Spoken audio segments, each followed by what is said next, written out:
Mari bergerak bersama guru penggerak, menebar manfaat bagi pendidikan merdeka. Lekas bergerak dalam pendidikan penggerak, ciptakan generasi unggul penopang bangsa. Mari bergerak, lekas bergerak, dan selalu menggerakkan.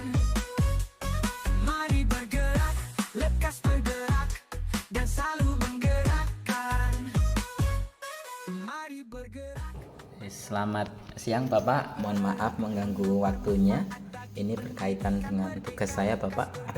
Saya ingin melakukan wawancara sebentar dengan Bapak. Ada 8 pertanyaan nanti yang akan saya tanyakan.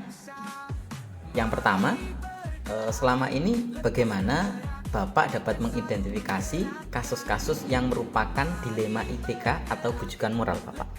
Oke, terima kasih. Saya biasanya tahu ya kalau ada dilema etika atau konflik antara aturan sekolah dengan kebutuhan pribadi siswa.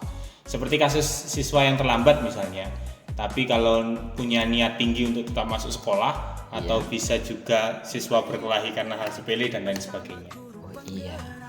Kemudian Bapak, ini yang kedua, selama ini bagaimana Bapak menjalankan pengambilan keputusan di sekolah Bapak? Terutama untuk kasus-kasus di mana ada dua kepentingan yang sama-sama benar atau sama-sama mengandung nilai kebajikan seperti itu Pak.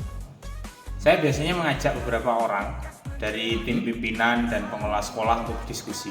Iya. Kami pertimbangkan semua sisi dari masalah dan dampaknya sebelum memutuskan. Iya. Kami berusaha mencapai kesepakatan bersama yang adil untuk semuanya. Baik Bapak. Yang ketiga Bapak, langkah-langkah atau prosedur seperti apa yang biasa Bapak lakukan selama ini? Langkah-langkahnya adalah yang pertama mengumpulkan semua informasi, yang kedua mengidentifikasi nilai-nilai yang bertentangan, kemudian yang ketiga mempertimbangkan dampak keputusan untuk semua orang, kemudian mendiskusikan dengan tim, yang kelima mengambil keputusan berdasarkan analisis tersebut, nah yang terakhir membuat rencana untuk melaksanakan keputusan. Oke. Nah Bapak, ini selanjutnya kira-kira Pak, hal apa saja yang selama ini Bapak anggap efektif dalam pengambilan keputusan pada kasus-kasus dilema etika gitu Pak? Yang paling efektif adalah melibatkan berbagai orang dalam proses keputusan, berkomunikasi dengan jelas dan transparan dalam membuat keputusan. Juga mengikuti prosedur yang sudah ada dalam memutuskan keputusan sesuai dengan prinsip aturan di sekolah dan etika yang memanusiakan kemanusiaan. Oke. Nah ini Bapak, selain itu Bapak, hal-hal apa saja sih yang selama ini merupakan tantangan dalam pengambilan keputusan pada kasus-kasus dilema etika tersebut Pak? Tantangannya termasuk konflik kepentingan antara pihak-pihak yang terlibat, tekanan dari luar, dan ketidakpastian dalam memilih keputusan yang tepat.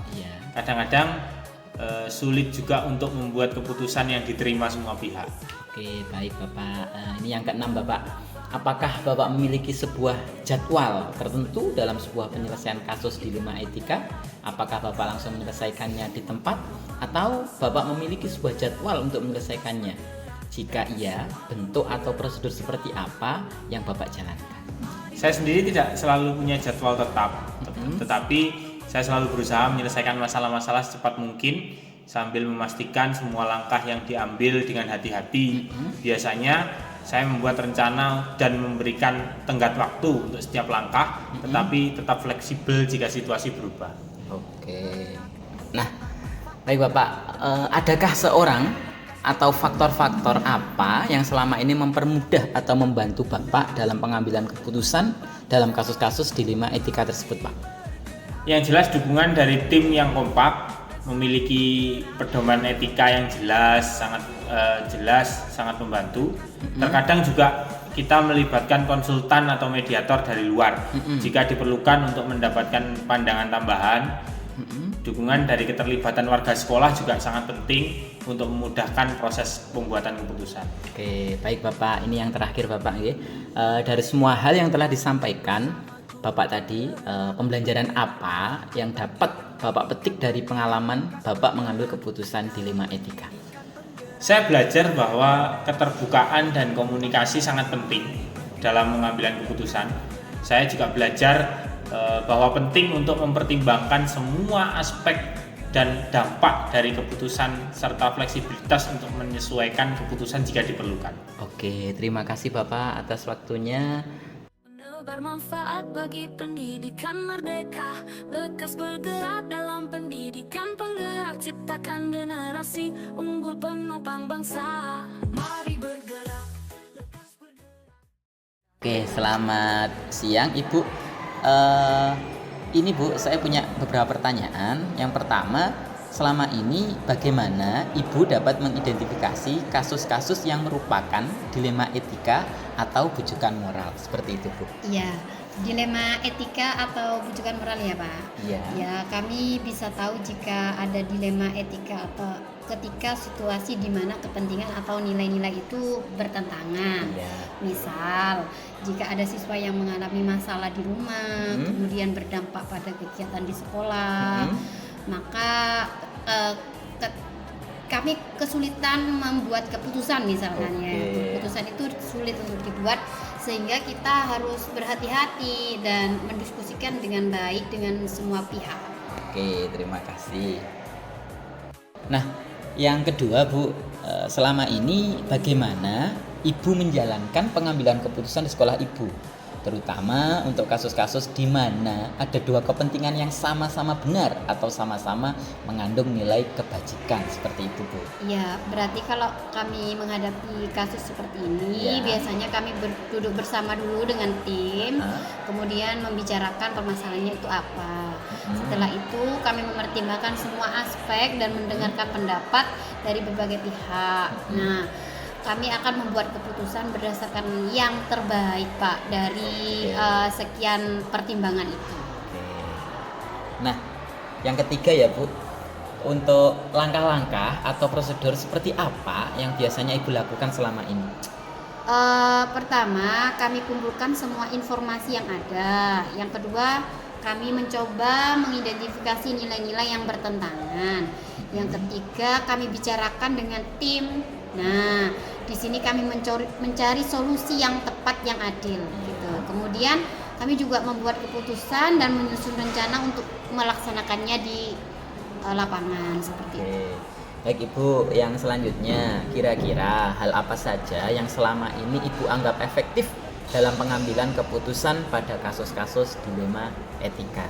Oke, kalau pada kasus ini yang paling efektif itu adalah melibatkan semua pihak dalam diskusi, memastikan semua orang tahu, misalkan orang tua siswa, kemudian kesiswaan, wali kelas, begitu, sehingga keputusannya itu jelas dan adil. Keterbukaan dan komunikasi yang baik itu sangat membantu kami Pak.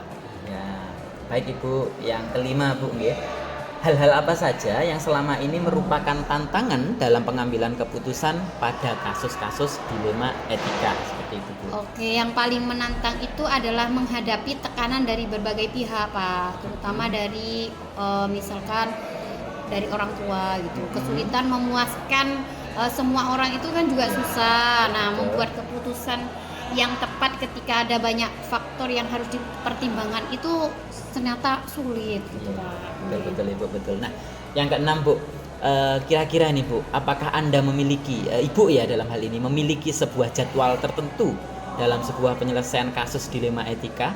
Apakah Ibu langsung menyelesaikan di tempat atau memiliki sebuah jadwal untuk menyelesaikannya? Jika iya, kira-kira bentuk atau prosedur seperti apa yang Ibu jalankan? Kalau untuk jadwal kami tidak punya Pak, tidak punya jadwal tetap, tapi kami berusaha untuk menyelesaikan masalah secepat mungkin, bergantung urgensinya. Ya, kami buat rencana tindakan dan memberikan waktu untuk setiap langkah agar semuanya berjalan lancar. Oke, baik Ibu, pertanyaan ketujuh. Adakah seseorang atau faktor-faktor yang selama ini mempermudah Ibu membantu dalam pengambilan keputusan dalam kasus-kasus dilema etika? Ya, misalkan dukungan dari tim sekolah, kemudian adanya pedoman atau regulasi yang jelas, dan bantuan dari konsultan jika itu diperlukan, misalkan dari medis gitu. Kemudian dukungan dari pimpinan dan komunitas sekolah itulah yang paling penting. Baik Ibu, yang terakhir Bu, dari semua hal yang telah Ibu sampaikan, pembelajaran apa yang dapat Ibu petik dari pengalaman Ibu mengambil keputusan dilema etika? Oke, saya belajar pentingnya komunikasi ya Pak, dengan berbagai pihak. Komunikasinya itu harus terbuka dan mendengarkan semua pendapat. Sehingga kita itu harus fleksibel dan siap menyesuaikan keputusan berdasarkan situasi yang ada. Supaya apa? Supaya keputusan yang kita ambil itu tetap adil dan bermanfaat bagi semuanya. Oke, baik Ibu, terima kasih atas waktunya. Terima kasih. Menebar manfaat bagi pendidikan merdeka. Lekas bergerak dalam pendidikan penggerak. Ciptakan generasi unggul penopang bangsa. Mari bergerak, lekas bergerak, dan selalu menggerakkan. Mari bergerak, lekas bergerak, dan selalu menggerakkan. Mari bergerak bersama guru penggerak. Menebar manfaat bagi pendidikan merdeka. Lekas bergerak dalam pendidikan penggerak. Ciptakan generasi unggul penopang bangsa. Mari bergerak bersama guru penggerak. Menebar manfaat bagi pendidikan merdeka. Lekas bergerak dalam pendidikan penggerak. Ciptakan generasi unggul penopang bangsa. Mari bergerak, lekas bergerak, dan selalu menggerakkan. Mari bergerak, lekas bergerak, dan selalu menggerakkan.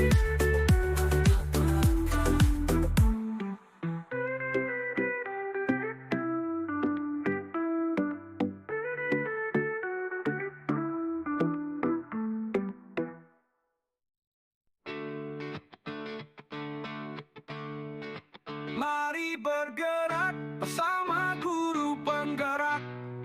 Menebar manfaat bagi pendidikan merdeka.